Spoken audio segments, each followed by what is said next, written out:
everyone, welcome to this Tech Tidbit, all about using ECMECC's new VR headsets and the accompanying software that comes along with them.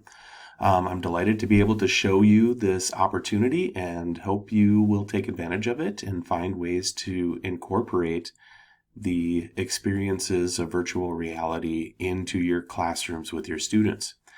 If this is something that you are interested in exploring further, I encourage you to complete the VR headset request form. You see the QR code there that you could scan to access it. It will also be included in the link along with the video when it is sent out. So, what is virtual reality? Virtual reality is computer-generated simulation of three-dimensional objects or images in an environment that can be interacted with in a seemingly real or physical way by the person that's using the headset and the controller that come along with the VR experience. There's several reasons for wanting to use VR to facilitate some sort of an active learning where students are hands-on participants in the learning environment that they're in. To help personalize learning, there are many different experiences, and giving students choice in some of the paths that they choose to take is part of that process. Improving comprehension, visual and interactive presentations can help students understand some of those concepts and complex reasonings that might otherwise be difficult for them to pick up on.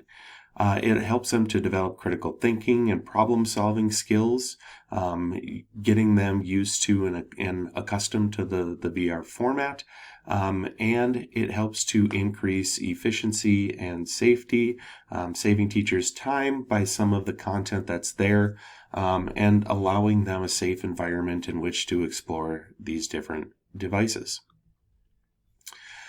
There's several different ways to use VR in your classroom. You could use them to simulate experiments that maybe would be a little bit too dangerous or even impractical in certain classroom situations.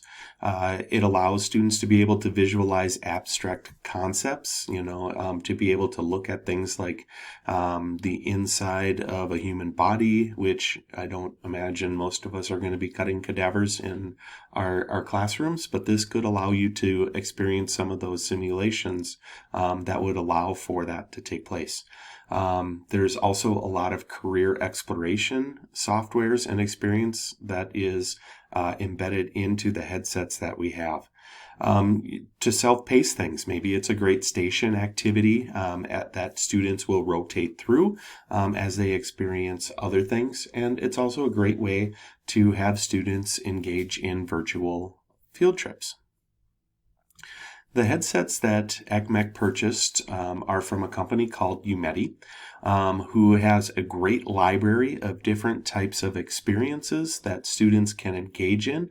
Teachers are going to be able to search for this content, and they will be the content then is made accessible for students to be able to use, whether they're on a headset or whether they are engaging with the content on another device such as a laptop or a Chromebook.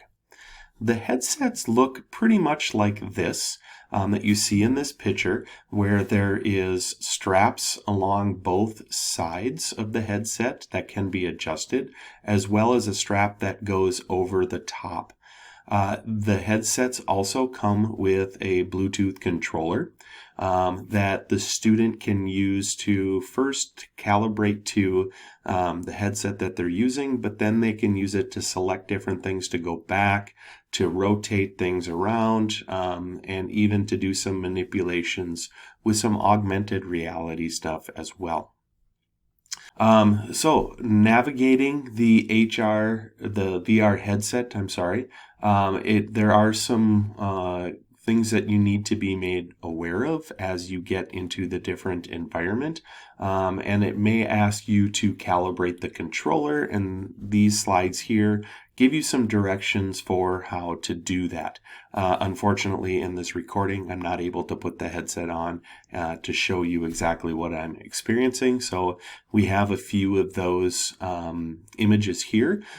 And of course, if you have any questions or problems, this slide here gives you ways in which you can contact me, so please feel free to do so. When the headsets are made available to you and you have them for about a 2-week time period, I will definitely be there the first day to drop them off and can stay the entire day if needed to make sure that the headsets are going to be functioning properly. So the next thing that I would like to share with you is the checkout form. If you are going to be using these devices, there is a form for you to complete. Again, this will be linked along with the recording, and it asks for things like your name, a number to arrange the pickup and the drop-off, the district, the school building that you're in, as well as a selection of dates and a few acknowledgments that you have understood how to use the devices, where to go for information, and how to find the content, which I'm going to show you here in a moment. Again, this isn't a guarantee that you will get these devices on the dates that you select, but it is a chance for me to review and make sure that it fits within the calendar and that no other school has signed up for that same time period. Finally, the document here that we're going to spend probably the most amount of time on here is the VR directions. You'll notice that on this document, which is also going to be linked to the content with the recording, is a Google Doc here that has a table of contents as well as tabs that are over on the left-hand side. These tabs represent the same information that you find on this document as well. So this first page is the home page. It tells you a little bit about the devices themselves, the fact that we got them purchased from a grant. We have 8 of them, which doesn't sound like it's a whole lot, but remember that along with these devices also comes a robust amount of content that is accessible outside of a VR headset using a device like a Chromebook, a laptop, or other tablet. The next link here, which takes you to that second tab, is information about the devices themselves, the fact that they're Umety headsets, and what comes along with it, as well as when the devices first get opened up at your school. Individually, they need to be paired to your school's Wi-Fi. It has worked pretty well in other schools and districts to use guest Wi-Fi networks, but I will spend some time with you that first day making sure all of the devices power on and making sure that we can connect each of those different headsets to the Wi-Fi network that we're going to use. If a teacher is going to be sending out content through a different device, such as their laptop or their computer, that does not need to be on the same Wi-Fi network that the headsets and the students are using. It kind of pushes out similar to how like you would through an LMS like a Google Classroom or a Schoology. The next page that you will see, and I'm going to click on the tab over here, takes us to the teacher dashboard. And so these directions are important to follow to be able to find content that you're going to use with your students, whether it be on the headset or one of the devices like a Chromebook. You will go to the link that you see here, app.umety.com, and these are all going to be used by everyone that is going to be using these headsets, are going to be looking for the school East Central Minnesota Educational Cable Co-op and select it. So just start typing in East Central and you'll be able to select it from there. You'll then need to log in as a teacher. And we're not going to create custom teachers at this time. We're all going to use the generic login that you see here on this screen and on this document. And that will then allow you to create a new class using that blue button that you see on there. You could type in the name of your class then and choose current year. And make sure that you save it. Once you've done that, it will create an icon for your class on the dashboard that you will use, and you will be able to begin looking for your students and for your content. So before you can add content, you have to put students into that particular class. That can be found under that tab that you see highlighted there that says Students, and then by selecting the blue button that is there, Add Students. Then you will get a drop-down that shows the names of the different students. And just like we're using a generic teacher login, we're going to use generic student logins as well. And I'll show you that on the next document, that is the student sign-in document. But once you have the students that have been added, you can then go to the Content tab and begin to search for content. You'll notice that there's a large library and that is broken down into different categories. There's some 360-degree places. There are 3D interactions and STEM lessons. There's interactive tours and even career explorations. And so once that you find something that you would like to have your students experience, you will select that content clicking the blue select button, and you can select several on the same screen. When you are finished, click Add to Class and then Apply. Those experiences then will be added onto that dashboard. When students log in on their device, they will then see those experiences available for them to choose and then to interact and engage with. So how do we get our students signed in? This next page of our document here gives you the student sign in and directions. Once the students are going to put on the headset, you'll notice the adjustable straps on the side and across the top. There's also volume buttons that are going to be located near the bottom corner of the headset that students can adjust so that they get to the level that's easiest for them. Finally, there is the controller. There's two different buttons that are on the controller. One of them will allow you to locate the controller and to calibrate it, and the other one will return students to the home menu. On the bottom of the controller, you can't see in this picture, there's a trigger button that a student would pull with their index finger. It allows them to select different items that they are pointing at with the controller. There's also a little scroll pad on there that takes a little bit of getting used to, and so that it doesn't go too far, too fast on you.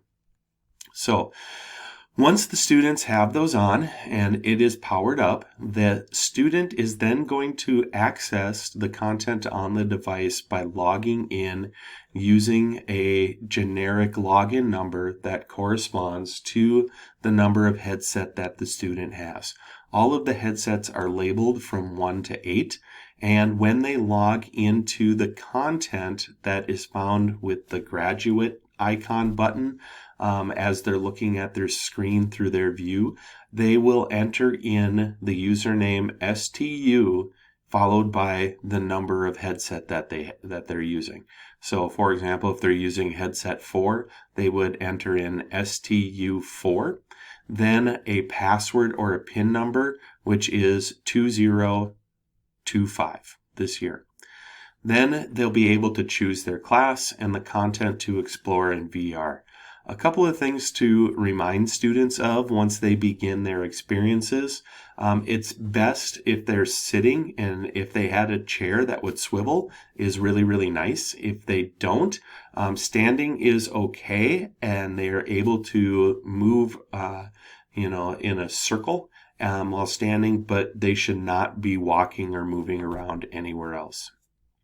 And to keep up with the sanitization, please make sure that you're cleaning them off with some sanitizing wipes, which I will bring with me when they are done before they're given to another student. It's always important in any VR experience that if you're starting to feel dizzy or ill, just to remove the headset. There are other ways that the students can experience the same content without having the headset on.